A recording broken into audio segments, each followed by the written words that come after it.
Hey, it's Dr. Joe. If you've been dealing with pain in the buttocks, even some pain radiating down the back of the leg, you've been diagnosed with piriformis syndrome, so you've been doing therapy, you've been stretching, you've been rolling the piriformis, you're getting some temporary relief, but it's just not getting any better. Well, let's see if I can help you fix this today.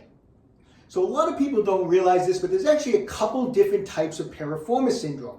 There's short piriformis syndrome, where the piriformis muscle is actually really tight, so it gets shortened. And that type of a piriformis syndrome will respond quite nicely to the soft tissue work and the stretching. However, if that's not working for you, you may have possibly developed a long piriformis syndrome. And that's when the piriformis muscle has been elongated. It's actually weak and it's already stretched out. So you know what? Rolling it and stretching it doesn't help. If anything, sometimes it actually makes it worse. So how do you know if you have long piriformis syndrome or short piriformis syndrome, and what can we do to fix it?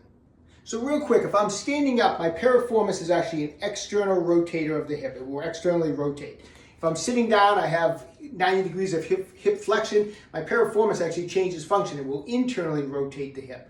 So I can test it sitting like this. Now, let's pretend the right is my painful side.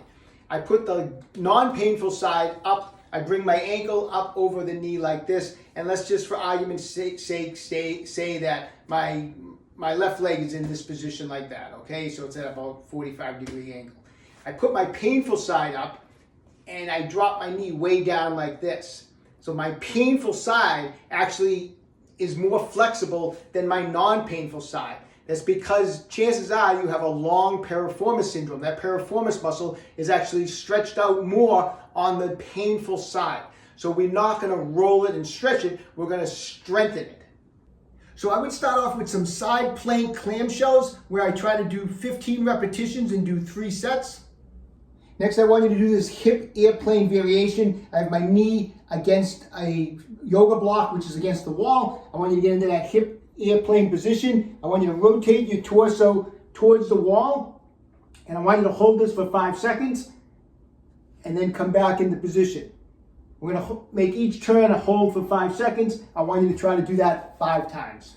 And for the last exercise, lay on your back with your feet up on the wall, bridge up, pull your knees apart as far as you can, squeeze and lower back down, 3 sets of 15. Okay, I hope that solves your problem. Work on those exercises every other day for the next 2 to 4 weeks. Take control of your own health. Stay young and train hard.